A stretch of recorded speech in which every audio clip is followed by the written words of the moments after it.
ಬಸವರಾಜೇಂದ್ರ ಸ್ವಾಮಿ ಸಂಸ್ಥಾಪಕ ಅಧ್ಯಕ್ಷರಾದ ಶ್ರೀ ಬಸವೇಶ್ವರ ಸಾಂಸ್ಕೃತಿಕ ಪ್ರತಿಷ್ಠಾನ ವತಿಯಿಂದ ಮೈಸೂರು ನಗರದ ಕೃಷ್ಣಮೂರ್ತಿಪುರಂನಲ್ಲಿರುವ ನಮನ ಕಲಾ ಮಂಟಪದಲ್ಲಿ ಆಯೋಜಿಸಲಾಗಿದ್ದ ಕರ್ನಾಟಕ ರತ್ನ ತ್ರಿವಿಧ ದಾಸೋಹಿ ನಡೆದಾಡುವ ದೇವರು ಪರಮಪೂಜ್ಯ ಶ್ರೀ ಶಿವಕುಮಾರ ಮಹಾಸ್ವಾಮಿಗಳವರ 118ನೇ ಜಯಂತಿ ಮಹೋತ್ಸವವನ್ನು ಹಾಗೂ ಶ್ರೀ ವಿಷ್ಣು ಸಂಕಲ್ಪ ಜ್ಯೋತಿಷ್ಯ ಕೇಂದ್ರ ಉದ್ಘಾಟನೆಯ ಪೋಸ್ಟರನ್ನು ಚಲನಚಿತ್ರ ನಾಯಕ ನಟರಾದ ಸುಪ್ರೀತ್ ರವರು ಬಿಡುಗಡೆ ಮಾಡಿದರು. ದಿವ್ಯ ಸಾನ್ನಿಧ್ಯವನ್ನು ವಿಷ್ಣು ಸಾಲಿಗ್ರಾಮ ಸ್ವಾಮಿಗಳು ವಹಿಸಿದ್ದರು. Doctor K. ರಘುರಾಮ್ ವಾಜಪೇಯಿರವರು ಪುಷ್ಪಾರ್ಚನೆಯನ್ನು ನೆರವೇರಿಸಿದರು. ಅಧ್ಯಕ್ಷತೆಯನ್ನು ಮಟ್ಟಿಕೆರೆ ಗೋಪಾಲ್ ರವರು, ಮೈಸೂರು ಜಿಲ್ಲಾ ಕನ್ನಡ ಸಾಹಿತ್ಯ ಪರಿಷತ್ ಅಧ್ಯಕ್ಷರು ವಹಿಸಿದ್ದರು. ಪ್ರಾಸ್ತಾವಿಕ ನುಡಿಯನ್ನು ಡಾಕ್ಟರ್ ಕೆ. ಲೀಲಾ ಪ್ರಕಾಶ್ ಖ್ಯಾತ ಸಾಹಿತಿಗಳು ಮತ್ತು ಸಂಸ್ಕೃತ ವಿದ್ವಾಂಸರು ನೆರವೇರಿಸಿದರು. ಮುಖ್ಯ ಅತಿಥಿಗಳಾಗಿ ಗೋಪಾಲ್ ಮೈಸೂರು ರೈಲ್ವೆ ನಿಲ್ದಾಣ ಸಲಹಾ ಸಮಿತಿ, ಅಂಬಾಳೆ ಶಿವಣ್ಣ ವೀರಗಾಸೆ ಕಲಾವಿದರು, ಲಯನ್ ಗೋಲ್ಡ್ ಬಿ ಸುರೇಶ್ ನಿರ್ಮಾಪಕರು ಹಾಗೂ ಮೂಗೂರು ನಂಜುಂಡಸ್ವಾಮಿರವರು ಉಪಸ್ಥಿತರಿದ್ದರು.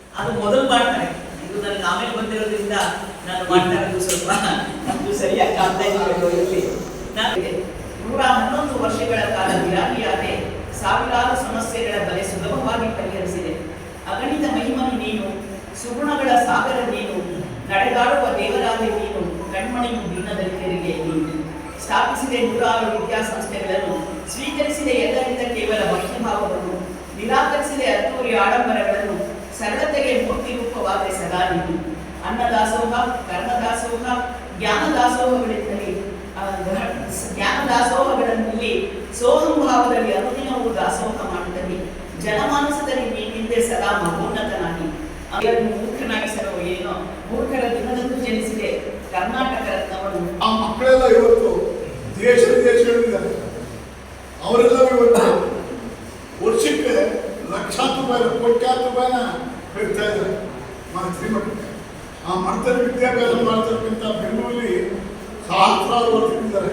ಅವರೆಲ್ಲವೇ ಸರ್ಕಾರದ ದಿನನಿತ್ಯ ಲಾರಿಯನ್ನು ಕರೀತಾರೆ. ಬಹಳ ಜನ ಕೊಟ್ಟಿದ್ದಾರೆ. ದಿನಕ್ಕೆ 10 ಲಾರಿ ತರಕಾರಿ ಬಂದಿದ್ದಾರೆ. ಒಂದು ದಿವಸಕ್ಕೆ 10,000 ಮಕ್ಕಳೇ ಕೊಡ್ತಾರೆ. ಮೂರು ಟೈಮು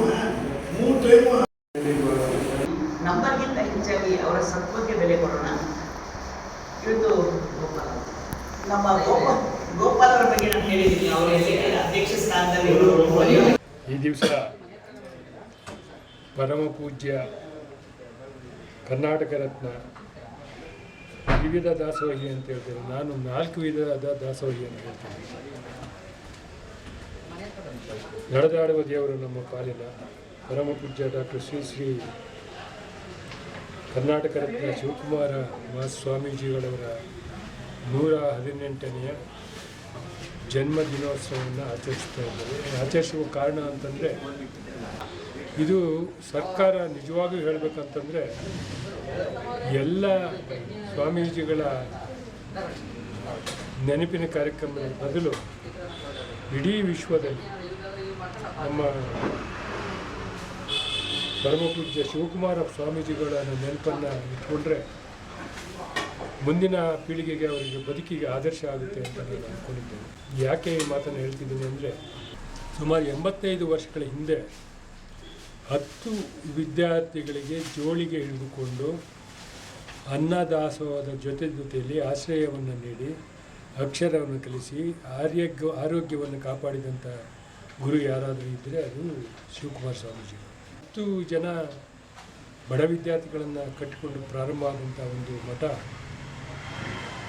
10,000 ಜನಗಳನ್ನು ಬಹುಶಃ 85 ವರ್ಷಗಳಲ್ಲಿ ಆಗ ವಿದ್ಯಾರ್ಥಿಗಳಿಗೆ ಪ್ರಸಾದಕ್ಕಾಗಿ ಹಚ್ಚಿದ ಒಲೆ ಇದುವರೆಗೂ ಆಗಿಲ್ಲ.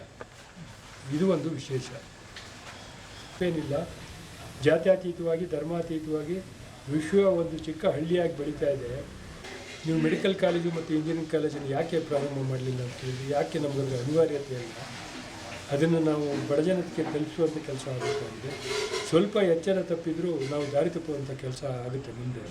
ಹಾಗಾಗಿ ನಾವು ಎರಡನ್ನೂ ಮಾಡೋದು ಬೇಡ ಅಂತ ನಮ್ಮ ಪರಮ ಪೂಜ್ಯರು ಆದೇಶ ಮಾಡಿದ್ದಾರೆ.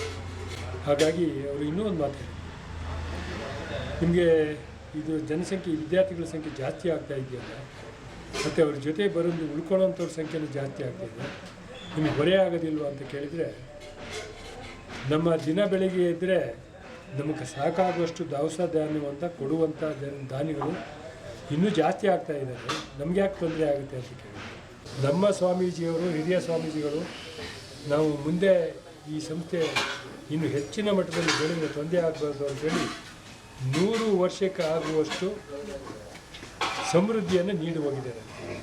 ಸಿದ್ಧಗಂಗಾ ಮಠ ವಿಶ್ವದಲ್ಲಿಯೇ ಅತ್ಯಂತ ವಿಶಿಷ್ಟವಾದ್ದು, ವಿಶೇಷವಾದ್ದು ಮತ್ತು ಎಲ್ಲ ಮಠಗಳಿಗೆ ಮಾದರಿಯಾದಂಥದ್ದು, ಆದರ್ಶವನ್ನು ನೀಡುವಂಥದ್ದು.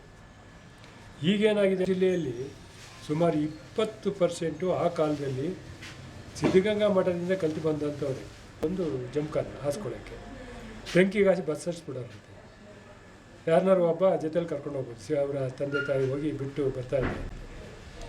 6 ತಿಂಗಳಿಗೆ ಅವನು ಎಂಥ ಬದಲಾವಣೆಯಲ್ಲಿ ಮತ್ತೆ ಬರ್ತಾಯಿದ್ದ ಆ ವಿದ್ಯಾರ್ಥಿ ಅಂದರೆ, ಅವನ ಬಾಯಲ್ಲಿ ಬರ್ತಕ್ಕಂಥ ಕೆಟ್ಟ ಪದಗಳಲ್ಲಿ ಶಿವ, ಅಣ್ಣ, ತಮ್ಮ, ಅಕ್ಕ, ತಂಗಿ ಈ ಥರದ ಪದಗಳು ಬೇಕಪ್ಪ ಅನ್ನೋನು ಶಿವ ಅಂತ ಇದ್ದ. ಈ ಥರ ಬದಲಾವಣೆಗಳನ್ನು ಅಲ್ಲಿ ಕಾಣುವಂಥದ್ದೊಂದು ವಿಶೇಷವಾದ ಸ್ವಾಮೀಜಿಯವರು. ನಿಮಗೊಂದು ವಿಶೇಷ ಹೇಳ್ತೀನಿ, ನಾನು ತುಂಬ ಜನ ವಿದ್ಯಾರ್ಥಿಗಳು ಕೇಳಿದೆ, ಎಷ್ಟು ಏಟು ತಿಂದಿದೆಯಾ ನೀನು ಅಂತ. ಇವ್ರು ಬೀಸೋದು ನೋಡಿದ್ರೆ ನಮ್ಗೆ ಕೊಂದೇ ಬಿಡ್ತಾರೆ ಅಂತ ತಿಳ್ಕೊಂಡ್ಬಿಡ್ತಿದ್ವಿ, ಅಷ್ಟು ದೊಡ್ಡ ಬೆತ್ತ ತಂದು ಬೀಸ್ತಾಯಿದ್ರು. ಇದುವರೆಗೂ ನಾನು ಇದ್ದಾಗ ಒಬ್ಬ ವಿದ್ಯಾರ್ಥಿಗೆ ಒಂದು ಏಟು ಹೊಡೆದಿಲ್ಲ ಅಂತೇಳಿ. ಅವ್ರು ಹೊಡಿಯೋ ಫೋರ್ಸಿಗೆ ಹೊಡಿತಾರೆ ಅನ್ನೋ ಥರ ಅವ್ರಿಗೆ ಅನ್ನಿಸ್ತಾ ಇತ್ತು, ಪಾಸ್ ಬೀಸ್ ಹಿಂಗಿಗೆ ನಮ್ಮನ್ನೇನು ಕೊಂದೇ ಬಿಡ್ತಾರೆ ಅಂತ ಅನ್ಸ್ಬಿಡ್ತಿತ್ತು ಅಂತ ಅವ್ರಿಗೆ.